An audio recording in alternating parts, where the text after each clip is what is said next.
Welcome to જય માનપુણા kitchen. હું ઇલાબી આહિર આપશો અને મારા જય દ્વારકાધીશ. તો આજે હું તમારી સાથે શેર કરીશ ભયંકર ગરમીમાં એસી જેવી ઠંડક આપે તેવું શરબત. તો આ શરબત ફક્ત 5 જ મિનિટમાં બની અને તૈયાર થઈ જશે અને આને તમે 1 વર્ષ સુધી સ્ટોર પણ કરી શકો છો. તો ચૈત્ર વૈશાખના મહિનામાં વધારે ગરમીનું પ્રમાણ હોય છે. તો આવી રીતે કંઈક આપણે ઉનાળામાં ઠંડુ બનાવીને પીએ તો આપણા પેટમાં શાંતિ થઈ જાય છે અને ઠંડક આપે છે. તો ચાલો હવે આપણે જોઈ લઈશું કે એસી જેવી ઠંડક આપે તેવું શરબત કેવી રીતે બનાવવું તેની રીત. તો તેના માટે અહીંયા મેં થોડી ગુલાબની પાંખડી લીધી છે. આ ગુલાબની પાંખડીને આપણે પહેલાં સરસ રીતે વોશ કરી લઈશું, જેથી ગુલાબની પાંખડીની ઉપર કોઈ મસરી લાગેલી હોય છે અથવા તો મહી લાગેલી હોય છે તે સરસ રીતે વોશ થઈ જાય. તો વિડીયો શરૂ કરતાં પહેલાં મારી તમને નિવેદન છે કે હજી સુધી તમે મારી ચેનલને સબસ્ક્રાઈબ ન કરી તો પ્લીઝ જય માનપુણા કિચનને સબસ્ક્રાઈબ કરી દેજો, વિડીયોને એક લાઇક જરૂર કરજો. અને આ રીતે પાણી નિતારી અને પંખુડી બહાર કાઢી લઈશું. તો અહીંયા આપણે ગુલાબની પાંખડીને સરસ વોશ કરી અને આપણે પાણી નિતારી લીધું છે. હવે આપણે આગળની પ્રોસેસ કરીશું. તો તેના માટે જઈશું ગેસ તરફ. તો આપણે ગેસ ઓન કરી અને ગેસ પર પેન રાખી દઈશું અને તેની અંદર આપણે 1 લીટર જેટલું પાણી એડ કરી દઈશું. પાણીને આપણે થોડી વાર ગરમ થવા દઈશું. તો અહીંયા સરસ મજાનું પાણી ગરમ થઈ ગયું છે. હવે આપણે પાણીની અંદર ફૂલની પાંખડી એડ કરી દઈશું. હવે આ ગુલાબની પાંખડીનો કલર ચેન્જ થઈ જાય ને ત્યાં સુધી આપણે તેને ઉકળવા માટે રાખી દઈશું. તો હવે આ ગુલાબની પાંખડીનો કલર પાણીમાં બેસી જાય અને પાંખડીનો કલર ચેન્જ થઈ જાય ત્યાં સુધી આપણે તેને ઉકાળી લઈશું. તો આ પાંખડીને ઉકળતા ઓછામાં ઓછી 5 થી 7 મિનિટ લાગે છે. તો જુઓ, ફક્ત અડધી મિનિટમાં જ કલર બદલાઈ ગયો છે ને, પર્પલ જેવો લાગવા મળ્યો છે ને. તો 7 મિનિટ થઈ ગઈ છે. જો આપણે જોઈ લઈશું, ગુલાબની પાંખડીનો કલર પણ ચેન્જ થઈ ગયો છે. જો તમે જોઈ શકો છો, ગુલાબીમાંથી એકદમ સફેદ પાંખડી થઈ ગઈ છે ગુલાબની. પરંતુ ગુલાબી કલર તો હજી આમાં આવ્યો નથી. તો શું ખરેખર આ ગુલાબની પાંખડીઓથી ગુલાબનો કલર આવી જતો હશે? જો મારામાં તો નથી આવ્યો. તો બહાર જે લોકો સિરપ બનાવે છે તે લોકો આ રીતે ગુલાબની પાંખડીઓ ઉકાળી અને તરત ગુલાબનું સિરપ નથી બની જતું. તેમાં ગુલાબનો કલર નાખવો જ પડે છે. કોઈ ફ્રૂટનો કલર એડ કરતા હોય છે, કોઈ રેડીમેડ સિરપ એડ કરતા હોય છે. હવે આ પાણીમાંથી આપણે આ રીતે ગુલાબની પાંખડીઓ કાઢી લઈશું. તો જો ગુલાબની પાંખડીઓમાંથી ગુલાબી કલર નથી આવતો, પરંતુ ગુલાબી પાંખડીઓ એડ કરવાથી ગુલાબનું ફ્લેવર આવી જાય છે. તો આ પાણીને આપણે ગુલાબી કેવી રીતે કરવું તે હું તમને આગળ બતાવીશ. તો જો આ પાણીમાંથી આપણે બધી ગુલાબની પાંખડીઓ કાઢી લીધી છે બહાર. તો અત્યારે મેં ફ્રૂટનો કલર લીધો છે, જે ગુલાબી કલરનો આવે છે તે લીધો છે. તો તમારી પાસે આ રીતે જો ફ્રૂટનો કલર ન હોય તો તમે સિરપ પણ એડ કરી શકો છો.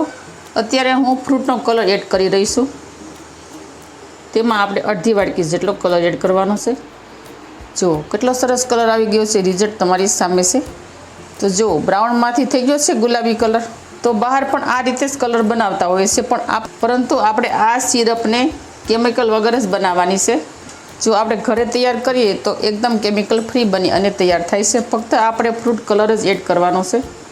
તો હવે આની અંદર આપણે ગળપણ માટે 1 વાટકી જેટલી ખાંડ લીધી છે તે આપણે એડ કરી દઈશું. તો આપણે સિરપ કરવા માટે 1 તારની ચાસણી લાવવાની છે. 1 તારની ચાસણી આવી જાય ત્યાં સુધી આપણે તેને ઉકાળી લઈશું અને ચાસણી લાવશું. તો જો અહીંયા આપણી એકદમ સરસ મજાની સિરપ થઈ ગઈ છે તૈયાર. તો આ રીતની આપણે સિરપ તૈયાર કરવાની છે. ખાંડ એકદમ ઓગળી અને એકદમ સીપસીપી થવા મળે ત્યાં સુધી આપણે તેને ઉકાળવાનું છે. તો હવે આ સ્ટેજ ઉપર આપણે ગેસની ફ્લેમ બંધ કરી દઈશું અને સિરપને આપણે થોડી ઠંડી થવા માટે રાખી દઈશું. તો અહીંયા આપણું સરસ મજાનું સિરપ ઠંડુ થઈ ગયું છે. હવે આ સિરપને આપણે કોઈપણ આ રીતની કાચના કન્ટેનરમાં ભરી દઈશું. તો તમે આ રીતે સિરપ બનાવી અને કાચના કન્ટેનરમાં 1 વર્ષ સુધી સ્ટોર પણ કરી શકો છો. જ્યારે તમારે દૂધ કોલ્ડ ડ્રિંક અથવા તો રોજ શરબત, ત્યારે તમે આ રીતે ફટાફટ સિરપ એડ કરી અને બનાવી શકો છો અને એકદમ ઘરે કેમિકલ ફ્રી બની અને સિરપ તૈયાર થઈ જશે.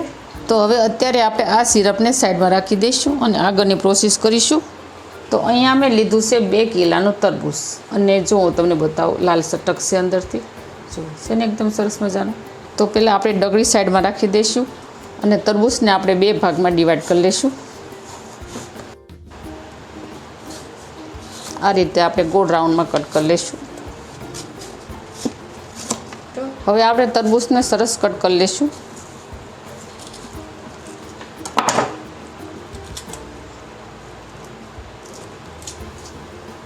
આ રીતે આપણે નાના નાના ટુકડા કરી નાખીશું તરબૂચમાંથી. એકદમ ઝીણા ટુકડા આપણે કરીશું. તો હવે આપણે શરબત બનાવી લઈશું. તો તેના માટે આપણે સૌ પ્રથમ લઈ લઈશું આઈસ ક્યુબ. ત્યારબાદ આપણે 1 ચમચો સિરપ એડ કરી દઈશું. ત્યારબાદ આપણે 1 લીટર જેટલું દૂધ એડ કરી દઈશું.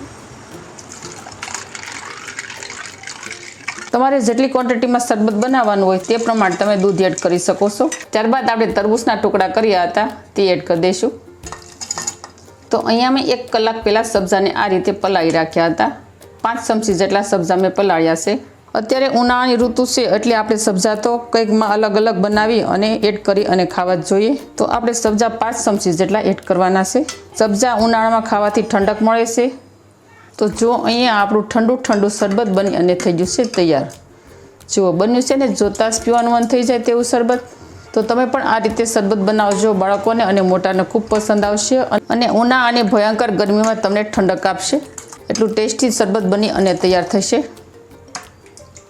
તો હવે આ શરબતને આપણે ગ્લાસમાં સર્વ કરી લઈશું.